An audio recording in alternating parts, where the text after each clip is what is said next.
Every once and again there comes a game with unrealistically high expectations. It's a game that needs very little introduction, Call of Duty Modern Warfare 2. The first Modern Warfare earned acclaim and the respect of the whole gaming community, both casual and hardcore. It was and still is one of the best multiplayer games of all time, hence the extremely high expectations for its successor. So, the basics. Modern Warfare 2 is an extremely fast-paced first-person shooter based in present day.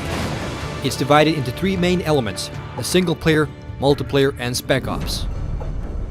Let's get into multiplayer first because I consider that the primary element to Modern Warfare. What made the first Modern Warfare multiplayer particularly special was the RPG element Infinity Ward had brought to the FPS experience. It was the first time gaining experience and leveling up your character and weapons had been implemented so well into a shooter.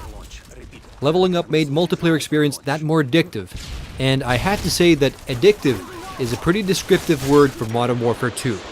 I don't drink coffee and I don't smoke, but Modern Warfare 2 is my drug of choice. The level cap in multiplayer mode has been up to 70, and there are enough unlockables and challenges to keep you playing the game until your early retirement days. You will be overwhelmed at first by all the new stuff, call signs, allocates, and emblems, and so forth, but I'm pretty sure you'll be spending countless hours playing this game, so there'll be plenty of time to get acquainted with all the new features. There's also an insane amount of weapons and high-tech tactical equipment that will appeal to members of the NRA as well as 99% of the male population. In Modern Warfare, you can level up your equipment, level up your perks, and I'm pretty sure you can level up your level up. There's more than a dozen killstreak bonuses, missiles, helicopters, Harriers, bombers, heavy weapons, turrets, and a nuke to put an end to whimpering fools of opponents. Luckily, obtaining a nuke is not easy as you need a 25 kill streak to achieve this. I've played multiplayer for about 20 hours now and never seen one used. The new killstreak bonuses are cool and all, but they can be an extreme pain in the ass when they're directed at you. Several maps are quite open, and there's not much cover to hide away from carpet bombings and helicopter strikes. And after being leveled down by the same hovering Harrier a third time in a row, you find yourself running for the hills. By the time you reach the hills, you've been mowed down by a turret and blown up by a missile. So it can get a bit frustrating, and that's where death streaks come in. When you do find yourself catching bullets with your face and spawning beside minigun-wielding helicopters, death streak bonuses will help you get back into the game. You will be getting health bonuses and other time-limited perks that ease the never-ending pain of being a noob. Several game modes have been added to the multiplayer experience, including Capture the Flag and many new variations of older game modes. There's also a third-person mode, but the lack of a good cover system makes it feel a bit slapped on. There are 16 multiplayer maps that are varied and well-rounded for 9 vs 9 battles, as well as smaller free-for-all deathmatches. Spec Ops is basically tower defense in first-person shooter mode. You can go at it alone or with a friend to fend off against multiple waves of enemy attacks. It's somewhat similar to the firefight mode in Halo ODST. Spec Ops is definitely good fun in co-op mode, and it's something I can recommend especially for people who are new to the franchise. It works as great practice before delving into multiplayer, where noobs are plastered to the walls. I would know because I plaster them and have a lot of fun in the process. The Spec Ops challenges in Hardened or Veteran mode are a definite challenge for even the most experienced Modern Warfare vets. I really enjoy the different challenges, and the new game mode is a nice addition to the franchise.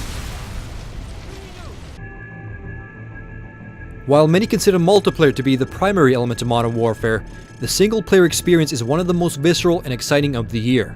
The story continues on the complicated conflict that began in the first game, and you once again play as several characters on different fronts of the war. PFC Allen answered the Call of Duty first with some simple basic training before he smacked into the thick of battle. And when the battle starts in Modern Warfare 2, it never ceases.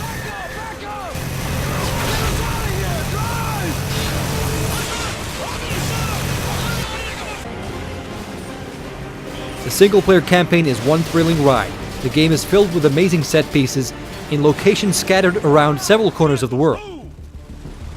Some pretty controversial locations as well. And there are some very controversial scenes that I will not be spoiling, but it's clear Infinity Ward has aimed to shock, and I think they've definitely succeeded. There are a few complaints about the single-player game. One, that it's short. If you cruise through in regular mode, you will be completing the game in under 6 hours. Secondly, the story relies heavily on the player knowing and remembering the events of the first game, and I have to admit, I loved Modern Warfare 1, but for the love of me, I can't remember the small details of the plot. It's also pretty apparent that Infinity Ward has contrived the story around the interesting set pieces they've come up with, and it translates into a bit detached levels that don't always seem to carry the story.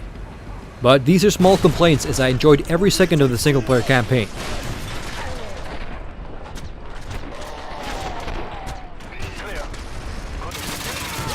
The production values of Modern Warfare 2 are amazing. The game features a score from Hans Zimmer, who you may remember from movies like The Dark Knight, Gladiator, and The Rock.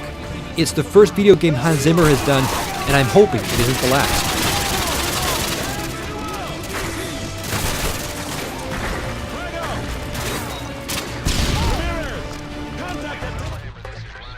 The game also features an amazing cast of actors. The first levels are opened by the gloomy voice of Lance Henriksen, who you may recall as Bishop from the Aliens movies or Frank Black from one of my favorite shows, Millennium. We are the most powerful military force in the history of man. Every fight is our fight. Because what happens over here matters over there. We don't get to sit one out. The game also features voices from these guys. All in all, Modern Warfare 2 has a pretty impressive cast, and it truly translates into the game. The time of bad voice acting in games is clearly coming to an end. The visual presentation of the game is stellar. The game runs on a tweaked Modern Warfare 2 engine that looks great on all platforms. Character models are improved from the first game, and the advances in texture streaming makes for even richer and varied environments. Lighting and shadows are smooth, and the game runs at a high and stable frame rate that never dips. Also, explosions and physics look better than ever, and Infinity Ward has really put a lot of attention into small detail that makes up the world of Modern Warfare 2. While the PC version is obviously the best looking version, the game console counterparts don't tread far behind, and technically Modern Warfare 2 is one of the best games made to date. To wrap things up, with the exception of the PC dedicated server issue, Infinity Ward has really done a good job listening to the community and brought more of everything you could ever want to all aspects of the game. The multiplayer especially is an embarrassment of riches. It may be a bit too much for the casual gamer, but for the hardcore, Modern Warfare 2 is Christmas on a stick. Or in this case, on a disc. Anyways, Modern Warfare 2 is a game that will make a lot of games look bad. The first Modern Warfare raised the bar for FPS games, and the second one pushes the bar even further away from the competition.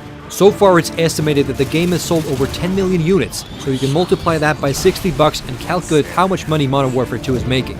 But kudos to Infinity Ward.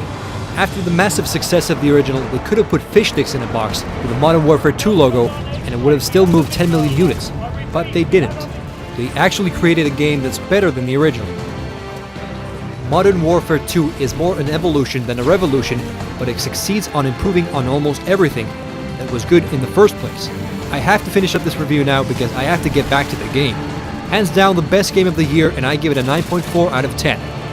Catch you later, LP signing out.